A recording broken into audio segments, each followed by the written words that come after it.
Congressman Barney Frank. This was incredibly last minute, but we were able to sit down with him and talk yesterday. He was at the University of Massachusetts here in our area, and this was honestly there's a number of reasons why we're going to do this way. It was so last minute, Lewis, that literally his event started at 11 in the morning. At 10:50, I was trying to get together our camera team and coordinate with the event planner at the university to get this to happen. And we were literally so rushed that we didn't even have a mic on me. So I'll tell you kind of what we were talking about. We'll hear from Barney Frank on a number of things. Of course, actually, this is kind of funny. I ended up cutting this out of the interview. I'm going to be honest. I wasn't even going to mention this because it's pretty embarrassing. We cut out a section of the interview where I decided he has this book, Barney Frank, Congressman Barney Frank, which was written it was written by another individual kind of talking to the congressman, called the only left-handed gay Jewish congressman. And I jokingly said that we share two of those three. And what I meant was that I'm also left-handed and that I am also Jewish. And for whatever reason, it didn't come out right. And it was one of the most bizarre, awkward exchanges that left him thinking that I was left-handed and gay. And it left everybody standing around wondering what had just happened. Maybe we'll include this as part of our members only package. I can't imagine who would want to see this, except I do make a fool out of myself. We're going to skip past that to where that's always good. To where I actually talked to Congressman Frank about this book and what it was like to be interviewed for a book, especially given some of his controversial past. I can't imagine it was particularly pleasant to talk about all of the things that were included in the book. No, I doubt it, but I guess he was a pretty good sport. Let's take a listen. Well, I was being interviewed. It was painful at times because, look, not everything you do in your life is things that you would have done if you had thought about them better. But Stu Weisberg's been a friend, and I knew he was going to write an honest book, although a favorable one, because we share a lot of values and share an approach to how you get things done in government.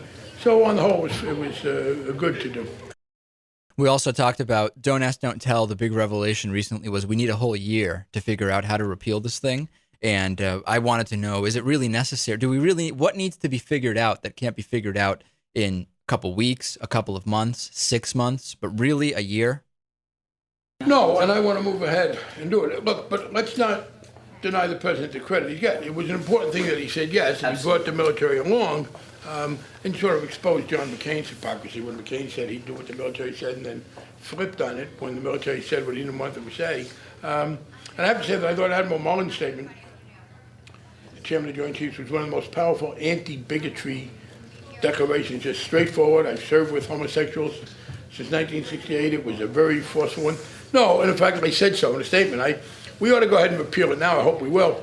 By the time, by the way, the president signs the bill, it'll be 7 or 8 months. I mean, if we start now, but there's no reason to take a year.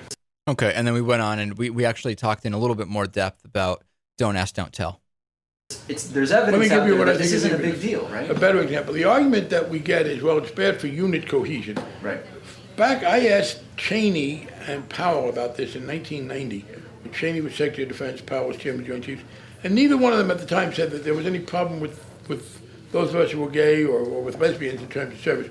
What they said was, interestingly, it's the sort of prejudice that others have against people like you that causes the problem, and we don't want to have to deal with it. Very similar to the argument about race. But it turns out that some of the most effective militaries in the world have had this.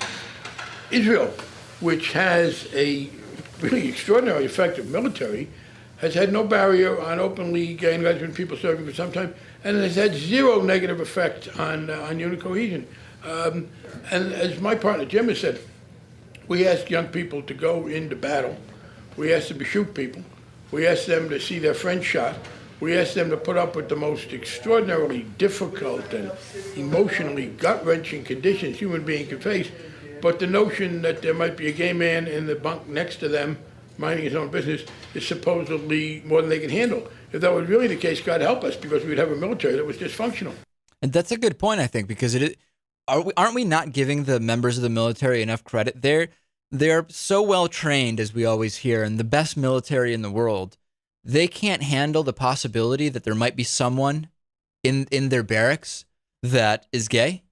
I think it's an insult. It's an insult to the soldiers, is it not? Right. I mean, 200 years ago, maybe. Yeah. I think we're past that. I think we are. This episode of Midweek Politics has been made possible in part by Just Coffee Cooperative, fair trade coffee from around the world roasted daily at justcoffee.coop.